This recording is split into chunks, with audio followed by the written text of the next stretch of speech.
السلام علیکم ورحمۃ اللہ وبرکاتہ۔ چھوٹا سا بورڈ ریڑھی کی چھت سے لٹک رہا تھا۔ اس پر موٹے مارکر سے لکھا ہوا تھا، گھر میں کوئی نہیں ہے، میری بوڑھی ماں فالج زدہ ہے، مجھے تھوڑی تھوڑی دیر بعد انہیں کھانا اور اتنی ہی مرتبہ حاجت کرانی پڑتی ہے۔ اگر آپ کو جلدی ہے تو اپنی مرضی سے فروٹ تول لیں اور پیسے کونے پر ریگزین کے گتے کے نیچے رکھ دیجئے، ساتھ ہی ریٹ بھی لکھے ہوئے ہیں، اور اگر آپ کے پاس پیسے نہ ہوں تو میری طرف سے لے لینا، اجازت ہے، واللہ خیر الرازقین۔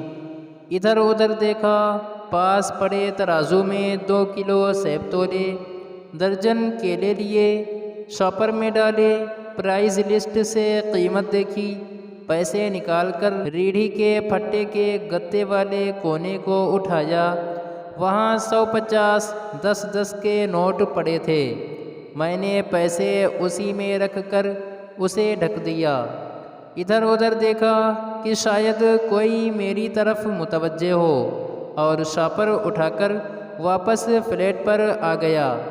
افطار کے بعد میں اور بھائی ادھر گئے، دیکھا ایک باریش آدمی، داڑھی آدھی کالی آدھی سفید، ہلکے کریم کلر کرتے شلوار میں ریڑھی کو دھکا لگا کر بس جانے ہی والا تھا۔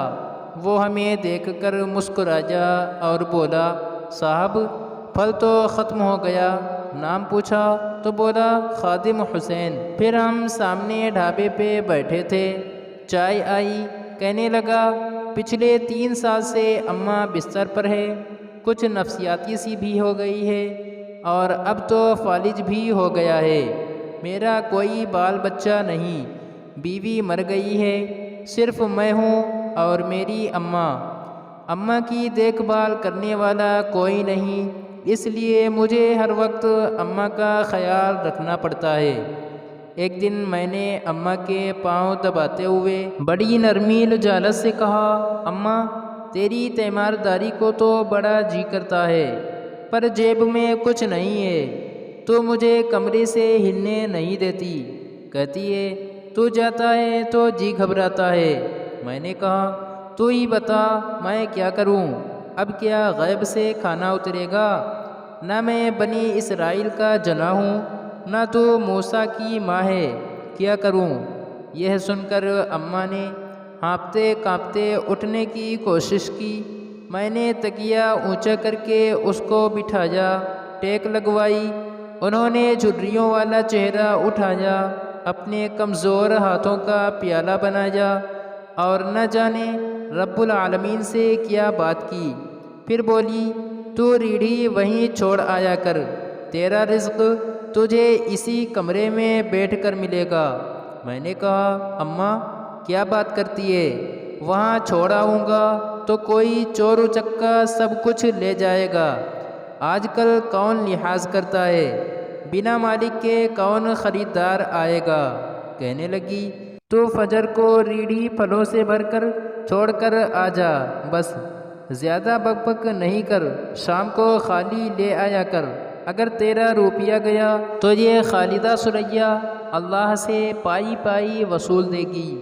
2.5 سال ہو گئے ہیں بھائی، صبح ریڑھی لگا جاتا ہوں، شام کو لے جاتا ہوں، لوگ پیسے رکھ جاتے ہیں، پھل لے جاتے ہیں، دھیلا اوپر نیچے نہیں ہوتا، بلکہ کچھ تو زیادہ رکھ جاتے ہیں، اکثر تخمینہ نفع لاگت سے 300-400 اوپر ہی جا نکلتا ہے۔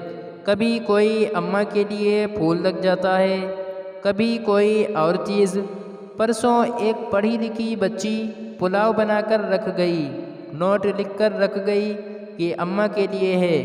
ایک ڈاکٹر کا گزر ہوا، وہ اپنا کارڈ چھوڑ گیا، پشت پہ لکھ گیا، انکل اماں کی طبیعت نہ سنبھلے تو مجھے فون کرنا، میں گھر سے پک کر لوں گا۔ کسی حاجی صاحب کا گزر ہوا تو اجوا کھجور کا پیکٹ چھوڑ گیا۔ کوئی جوڑا شاپنگ کر کے گزرا تو فروٹ لیتے ہوئے اماں کے لیے سوٹ رکھ گیا۔ روزانہ ایسا کچھ نہ کچھ میرے رزق کے ساتھ موجود ہوتا ہے۔ نہ اماں ہلنے دیتی ہے، نہ اللہ رزق رکنے دیتا ہے۔ مزید اچھی ویڈیوز کے لیے لائک، شیئر، کمنٹ اور سبسکرائب ضرور کریں۔ شکریہ۔